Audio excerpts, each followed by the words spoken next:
আসসালামু আলাইকুম।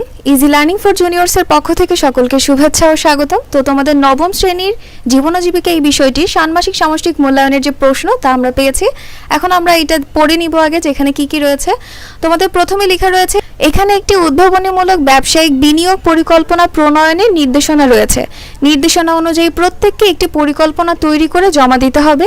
বিনিয়োগ ক্ষেত্র নির্বাচন ও পরিকল্পনা তৈরির জন্য দলগত আলোচনার সুযোগ থাকবে এবং এরপর প্রত্যেকে নিজ নিজ খাতায় উদ্ভাবনী বিনিয়োগ পরিকল্পনা তৈরি করবে।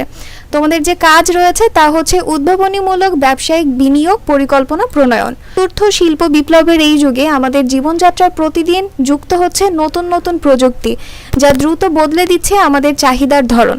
ভবিষ্যতের সম্ভাব্য প্রযুক্তির ব্যাপক প্রভাব পড়তে শুরু করেছে সকল কর্মক্ষেত্র ও বাজারে। ফলে টিকে থাকার প্রয়োজনে জরুরি হয়ে পড়েছে সৃজনশীল ও উদ্ভাবনীমূলক ব্যবসায়িক ভাবনা। এই প্রেক্ষাপট বিবেচনায় রেখে নিজ পরিবারের জন্য একটি উদ্ভাবনীমূলক ব্যবসায়িক বিনিয়োগের ক্ষেত্র বেছে নাও। এরপর উক্ত ব্যবসায়িক বিনিয়োগের জন্য ধাপ গ থেকে ও নিয়ে দলে আলোচনা করে নিজ নিজ খাতায় প্রয়োজনীয় নোট রাখো। এর ভিত্তিতে এবার এককভাবে নিজ পরিবারের জন্য একটি উদ্ভাবনীমূলক ব্যবসায়িক পরিকল্পনা তৈরি করো। তবে উক্ত ব্যবসায়িক বিনিয়োগ পরিকল্পনায় নতুন প্রযুক্তিগত সুবিধার সমন্বয় ও ব্যবহার যেন থাকে তা নিশ্চিত করতে হবে। এখানে তোমাদের কয়েকটি অংশে ভাগ করা রয়েছে, তার মধ্যে যে ধাপগুলো অনুসরণ করতে হবে তাও কিন্তু ধাপে ধাপে বলা রয়েছে। প্রথম যে অংশ রয়েছে তা হচ্ছে পরিবারের জন্য ব্যবসা নির্বাচন।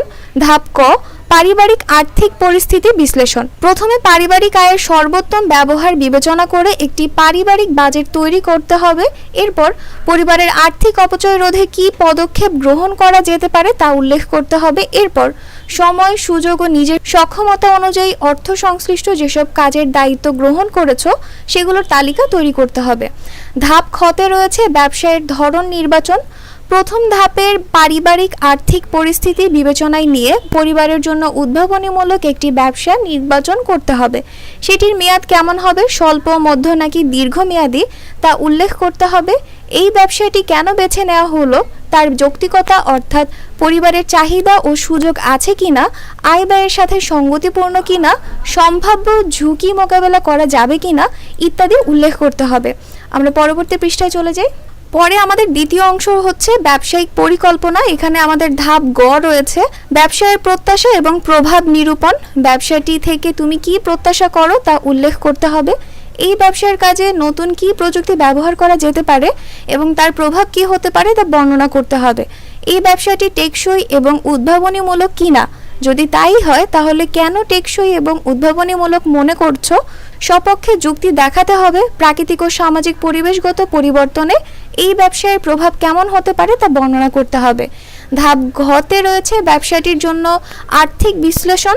সম্ভাব্য ব্যবসার জন্য মূলধন কত লাগতে পারে, কিভাবে উক্ত মূলধন সংগ্রহ করা সম্ভব তা উল্লেখ করতে হবে। ব্যবসায়ের সম্ভাব্য আয়, ব্যয় ও মুনাফা নির্ধারণ করতে হবে।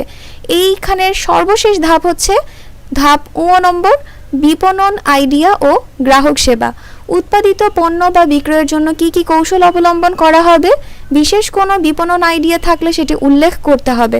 গ্রাহকের জন্য কী ধরনের সুবিধা নিশ্চিত করার পরিকল্পনা রয়েছে তা উল্লেখ করতে হবে। গ্রাহকের সম্ভাব্য প্রতিক্রিয়া মোকাবেলা করার জন্য বিশেষ কোনো কৌশল থাকলে সেটিও উল্লেখ করতে হবে। গ্রাহক সেবার সাথে জড়িত নতুন কোনো প্রযুক্তির সহায়তা নেওয়া সম্ভব কিনা, সেক্ষেত্রে কী ধরনের সুবিধা এবং কিভাবে তা নেওয়া যেতে পারে তা বর্ণনা করতে হবে। এই হচ্ছে তোমাদের নবম শ্রেণীর জীবন ও জীবিকার ষান্মাসিক সামষ্টিক মূল্যায়নের প্রশ্ন। আমি কিছুক্ষণের মধ্যেই বা কিছুটা সময়ের মধ্যেই এর উত্তর দেওয়ার চেষ্টা করব, তোমরা আমার সঙ্গেই থাকবে।